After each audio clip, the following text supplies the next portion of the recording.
vinyl community? Welcome to another video with the Record Spinner. In today's video, I'm going to be showing off some of my biggest vinyl scores.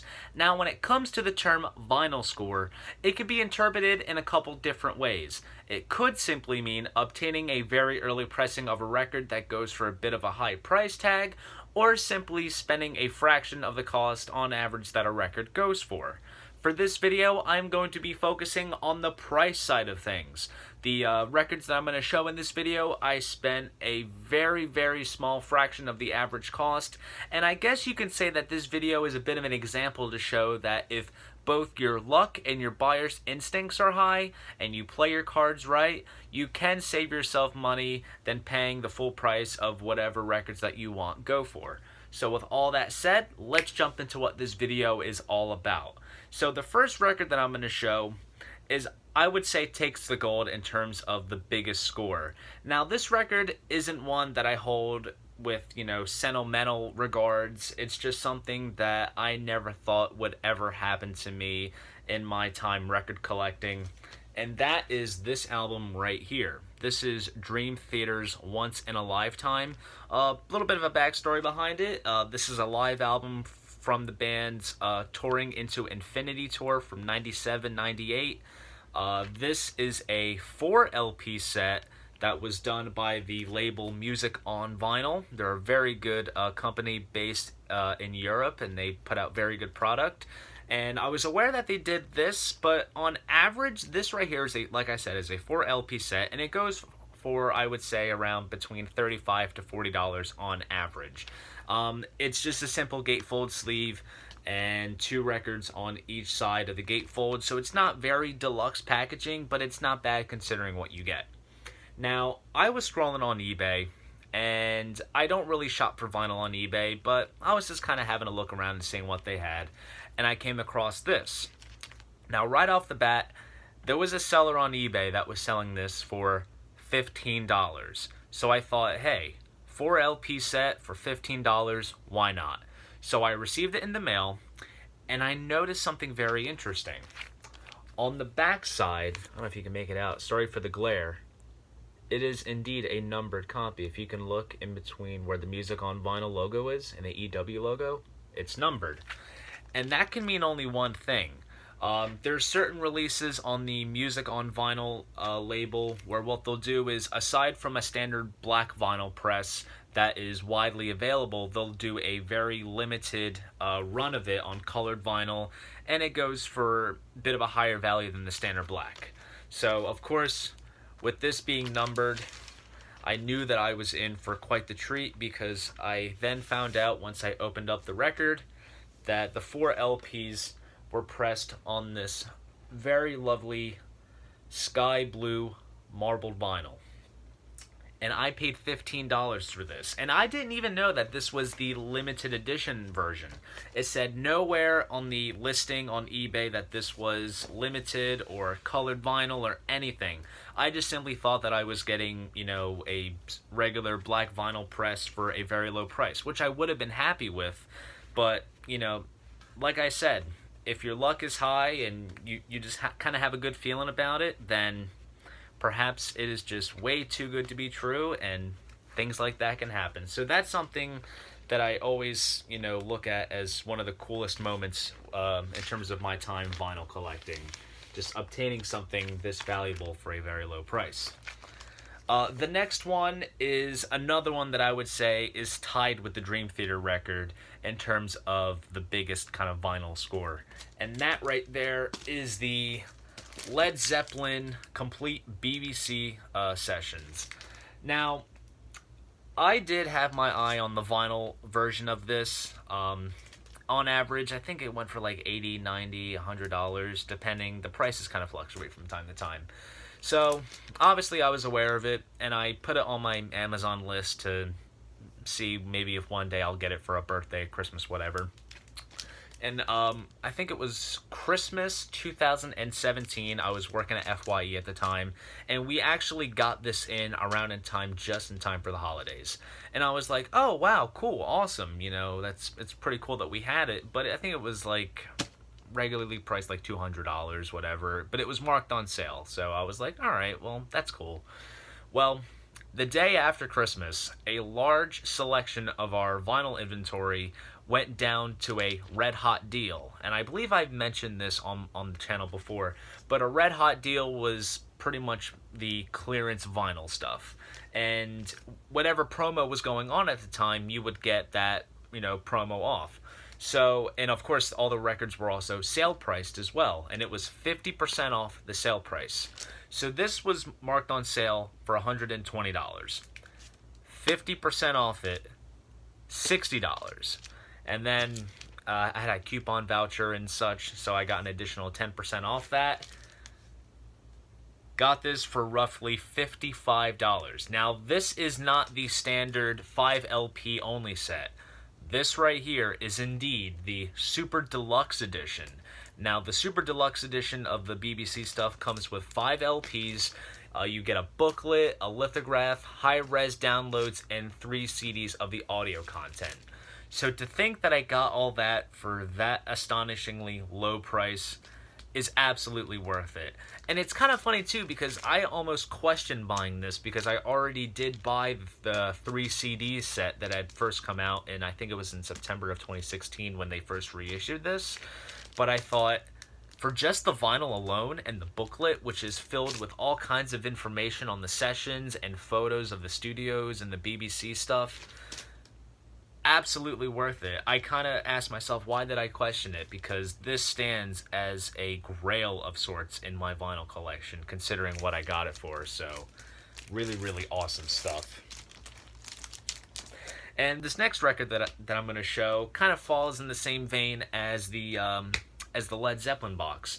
Now, this time I picked up this record at another FYE location that I was working at, because I did opt to travel to a nearby store location to work, and I always like traveling to work for FYE because I got to meet the personnel, and I like to, meet other people that work within the company. But then again, of course, also to see what records they would sell that my local store didn't.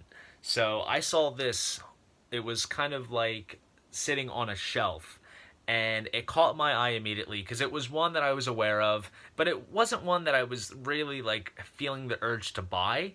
And I scanned it just to see what was up, and red hot deal, 50% off the sale price, and I had another voucher as well for it. That is the Bowie at the Beeb vinyl box set.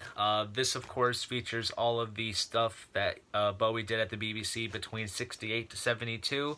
So it's kind of a good sort of, build up from starting from Space Oddity and working his way up to the Ziggy stuff.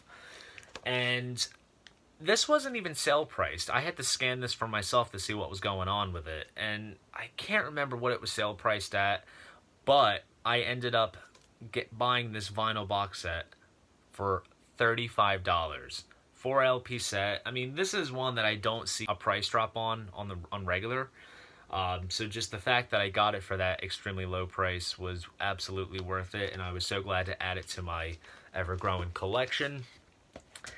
And up next was something that was a bit of a coincidence. Anytime I go to live shows, depending on the band, I normally don't really buy concert t-shirts anymore. Sometimes it's because of the price, because they go for like 35 to 40 bucks. But I mean, if I don't have any shirts of the band that I'm seeing, I'll buy one. But I have enough band t-shirts to open up a store. Like, I have so much. I mean, there's some that I don't even wear. But with that said, normally when I go to rock shows, I see if there's any vinyl for sale, and if there is, I'll pick it up, and that's kind of my, souvenir, because you can constantly wear shirts, and it degrades over time, but with records, if you take care of them, they last a lifetime. So, I went to go see the band Kansas earlier this year, and I was aware that they had released a new live album called Left Overture Live and Beyond, and essentially it is the Left Overture album live from start to finish, along with some other Kansas material, and I had it on my, Amazon list, and I was like, yeah, maybe one day. Well, I don't know if perhaps the merchandise people may have messed up by putting the wrong sign up, but they offered this, and I paid $25 for it. And this is a 4 LP set, very well pressed on nice, I would say about 140 gram vinyl. This goes for $45 to $50 on regular.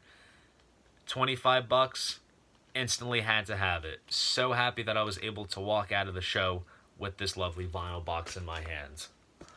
I'm sure at this point you're probably seeing a trend of vinyl box sets being achieved for at a low price, but sometimes if you kind of wait around for a bit, you know, you don't really necessarily have to jump on it while it first comes out. You know, as time goes on, you know, the prices go down, and you have to ask yourself when the timing is right.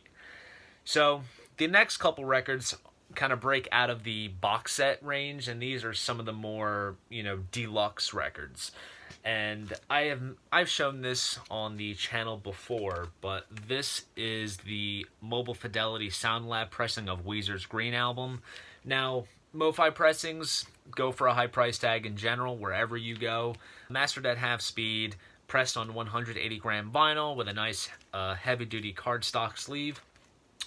I've mentioned that I sometimes, from time to time, buy records on Walmart.com, and I did have a percentage voucher on hand that I can use towards my order.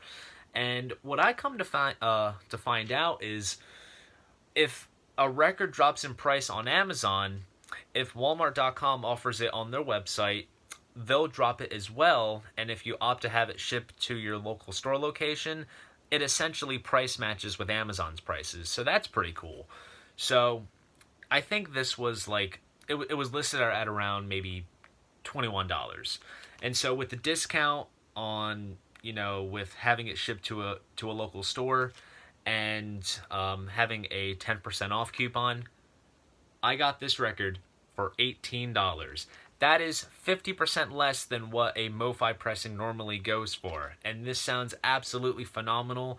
Major bang for your buck considering what I spent. Absolutely wonderful. And the last record that I'm going to show was a bit of a blind buy, but then again, it was kind of a justifiable blind buy. This is Kurt Weill's Believe I'm Going Down. This is the 3 LP limited edition deluxe set. This comes with an extra LP of songs that didn't make it on the record and some alternate versions. Now, this was the first Kurt Weill album that I bought, and I mainly bought this because of the song Pretty Pimpin' and also Life Like This. Those were the two, I guess you can say, hits off the record. And I kind of didn't know that I was going to turn into a big Kurt Weill fan after listening to this record. And for some reason, considering that this was a new artist for me to get into, I opted for the limited deluxe set. Every now and then, if there's a record that you really want and Amazon itself offers it for a price that you can't really justify, take a look at the third-party sellers, because sometimes you never know, depending on where they're located at, they might sell it for a cheaper price. This right here, 3 LP set, which is a triple gatefold and well pressed on, I would say, kind of lightweight vinyl, goes for about $30 on average. I pay $10. You never know, and it was the best $10 I ever spent, because this record was kind of the soundtrack to my summer of 2016 when I first bought this. I just listened to this record non-stop over and over and over again, and then it led to me picking up his other records and just becoming a full-blown Kurt Weill fan. So those records right there are some examples of my biggest vinyl scores. Now here is a question for you. What are some of your biggest vinyl scores? Please let me know down in the comment section below. I'd love to know. And if you enjoyed this video, please give it a like and subscribe to the channel. And also let me know if you enjoy this kind of stuff, because sometime down the road I do intend on perhaps making a follow-up video to continue this series. So just please let me know. See you guys in the next video, and most importantly, keep the record spinning.